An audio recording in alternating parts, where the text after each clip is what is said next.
A 14-year-old boy is dead and two others injured in a motor vehicle crash at the Joe Blaine intersection on the Spanish Town bypass in St. Catherine. The boy has been identified as Devon Hollingsworth. Two vehicles were involved in the crash. Javon Keys has the details.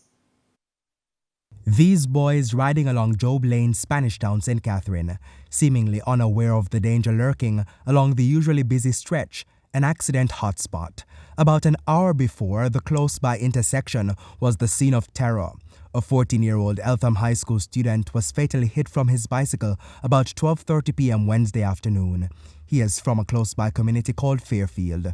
Witnesses claim the young boy proceeded to cross the Spanish Town bypass heading to the other side of Joe Blaine, opposite the vehicle examination depot, but he never made it across. His body was taken to the Spanish Town hospital where he was pronounced dead. We're told he was hit from his bicycle by this white Toyota Succeed.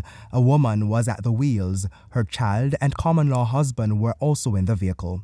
Two of the three were taken to hospital. The common-law husband spoke to our news center.